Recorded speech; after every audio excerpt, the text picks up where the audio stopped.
कि मैं 18 को शपथ ले लूंगा, शपथ ग्रहण करूंगा, मैं मुख्यमंत्री बनूंगा तो नौकरी 2.5 करोड़ लोगों को नौकरी दूंगा, 2.5 करोड़ परिवार को।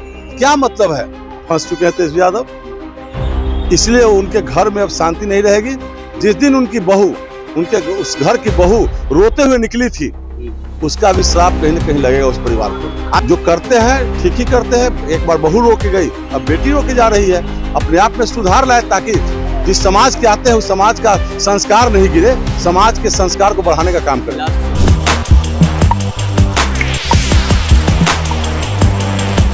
नमस्कार, मेरा नाम है कुणाल और वॉइस ऑफ देख रहे। देखिए, भी भाजपा कार्यालय हम मौजूद हैं और यहाँ पे लगातार जो विधायक है वो मिलने के लिए आ रहे हैं लोगों से। और इसी बीच राघोपुर से बीजेपी कैंडिडेट सतीश कुमार यादव, जो कि तेजस्वी यादव से टक्कर दे रहे थे और जोरदार टक्कर दे रहे थे, 2-3 बार उनको पीछे कर दिए। उनका बयान सामने आया, उन्होंने कहा कि वो पूरे यादव समाज की बेइज्जती किया है। क्या कुछ कह रहे थे तेजस्वी यादव को लेकर, पहले आपको सुनवाते हैं। जितने आप हारे हैं, चूक कहाँ हो गई? देखिए, चूक हमको जैसा प्रतीत हो रहा है कि हम लोग कहीं प्लानिंग बनाने में, बूथ को सुरक्षित करने का प्लानिंग बनाने में कुछ विलम्ब हुआ हम लोगों से, क्योंकि टिकट एकदम अंतिम समय में मिला, तो इसके चलते कुछ विलम्ब हुआ है। और जो प्रशासनिक वहाँ व्यवस्था था वो कहीं न कहीं तेजस्वी यादव से प्रभावित था।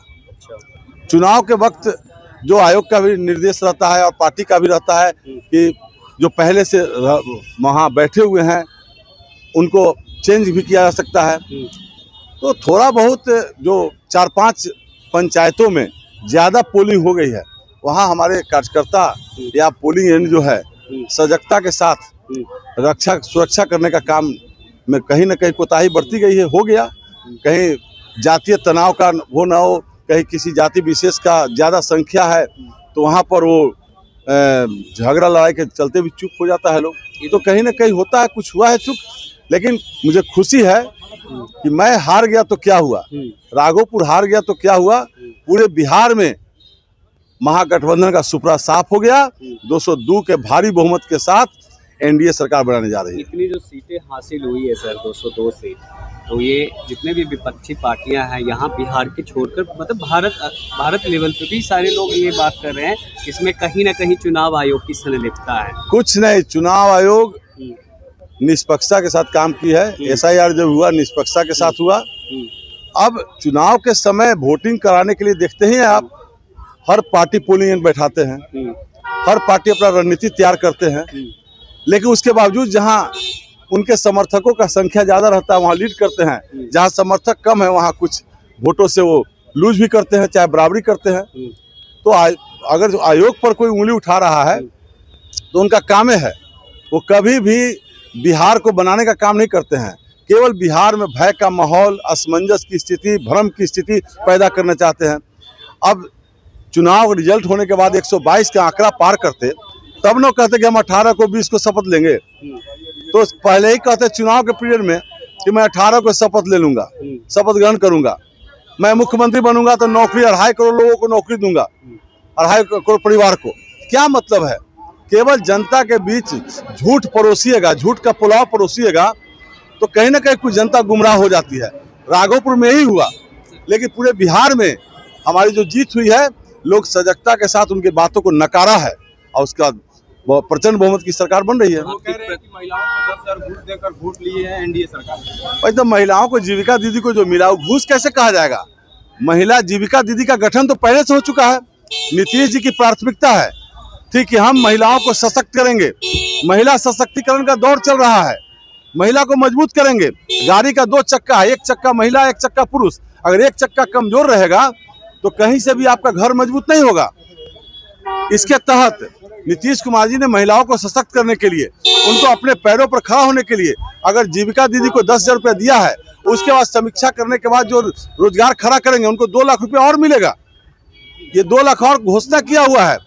इसको भ्रम में डालने के लिए आरजेडी के लोगों ने कहा कि पैसा वापस नहीं लिया जाएगा। पैसा कभी वापस नहीं लिया जाएगा। आपको मजबूत करने के लिए, स्वरोजगार के लिए पैसा मिला है। आप रोजगार उत्पन्न कीजिए और रोजगार से अपने परिवार के आर्थिक स्थिति को सुधारिए और अपने बच्चों को अच्छी शिक्षा दीजिए, आपको अपना रहन सहन अच्छा कीजिए, इसके लिए दिया गया है। बस लास्ट सवाल रहेगा कि सर, एनडीए पूरे बिहार में प्रचंड रूप से जीत चुकी है। आप में आपकी विधानसभा में कहाँ कमी रहेगी कि आप चूक गए जितने कहे ना 2-4 ये पंचायत सर। बूथों में हमारी कहीं ना कहीं हम कमजोर पड़े हैं। लोगों को समझाने में हम पीछे रह गए हैं। जो लोगों को भ्रम जाल से हम निकालने में पीछे रह गए, इसलिए हम वहाँ हार गए हैं, इसलिए हार गए। तेजस्वी यादव माई बहन योजना की बात कर रहे थे। आज उनके घर में रोहिणी आचार्य रोकर घर से निकली हुई है और उनपे मतलब डायरेक्ट तेजस्वी पे ही वो आरोप लगा रहे कि उन्होंने चप्पल से मारने तक की नौबत आ गई है। इस पे क्या कहना है? देखिए पूरी तरह हो, हम्म, एक तरफ आरजेडी के लोग कहते हैं कि गुजरात वाला आके यहाँ राज करेगा, हमारे प्रधानमंत्री अमित शाह जी पर आरोप लगाते हैं, तो आप हरियाणा वाले को राज्यसभा क्यों भेजा? और वो पूरी तरह संजय यादव के माया जाल में फंस चुके हैं तेजस्वी यादव, इसलिए उनके घर में अब शांति नहीं रहेगी। जिस दिन उनकी बहू, उनके उस घर की बहू रोते हुए निकली थी, उसका भी श्राप कहीं न कहीं लगेगा उस परिवार को। आज बेटी रोकर निकली है, पारिवारिक मामला है, हम इसमें ज्यादा नहीं बोलेंगे, लेकिन ये मेरे समाज, मैं जिस जाति से आता हूँ उसी जाति के वो लोग हैं, पूरे जाति की बदनामी हो रही है। केवल यादव समाज से ही सरकार नहीं बनती है, समाज नहीं चलता है, लेकिन यादव समाज की बदनामी उस परिवार के चलते शुरू हो गई है। इसलिए भगवान जो करते हैं ठीक ही करते हैं। एक बार बहू रो के गई, अब बेटी रो के जा रही है। अपने आप में सुधार लाए ताकि जिस समाज के आते हैं उस समाज का संस्कार नहीं गिरे, समाज के संस्कार को बढ़ाने का काम करें। लास्ट सवाल प्रशांत किशोर पे, वो बोल रहे थे अगर जदयू 25 सीट भी जीत जाएगी तो हम इस्तीफा दे देंगे, राजनीतिक संन्यास ले लेंगे। लेकिन आज उन्होंने स्टेटमेंट दिया है अगर बीजेपी के द्वारा या फिर एनडीए के द्वारा जो योजना 10,000 का चलाया जा रहा है, आगे वो अगर 2 लाख देने के जो वादा किए 6 महीना के अंदर नहीं देंगे तो हम राजनीतिक संन्यास लेंगे। क्या करना चाहिए? अगर दे देंगे तो हम संन्यास लेंगे। अरे भाई, ये सब अब सरकार का हिस्सा है। हाँ, अब सरकार बनेगी, कैबिनेट का डिसीजन होगा। मुख्यमंत्री जो घोषणा किए हैं सब पर अमल किए हैं। एनडीए सरकार में चाहे प्रधानमंत्री जी हो चाहे मुख्यमंत्री जी हो बिहार के, ये सारे लोग जो घोषणा करते हैं उस पर अमल करते हैं। झूठा वादा कभी नहीं इन्होंने किया। बिहार को बदलने का काम किया है, घर घर बिजली पहुंचाने का काम किया है, 100 यूनिट फ्री करने का काम किया है। जितना भी काम किया उससे आम पब्लिक लाभान्वित है। और प्रशांत किशोर जो कहते हैं कि नहीं मिलेगा तो हम मिल जाएगा तो हम छोड़ देंगे राजनीति, तो पहले कहते थे कि राघोपुर में ही भाजपा थर्ड पर चली जाएगी। कहाँ थर्ड पर गई?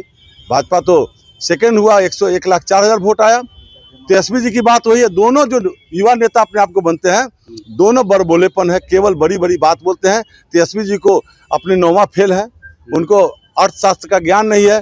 30,000 जीविका दीदी को देंगे महीना, तो हर घर में एक नौकरी देंगे। माने इकोनॉमिक्स के ज्ञाता रहते तब ना जब पता चलता है कैसे पैसा का व्यवस्था होता है, पैसा कितना लगता है। प्रशांत किशोर जी रणनीतिकार है, राजनीतिक रणनीतिकार, उनके भ्रम में है। आज भ्रम टूट गया बिहार में उनका, कि उनकी पार्टी 0 पर आउट हो गई है, तो अभी भी वो बड़बोलेपन कर रहे हैं।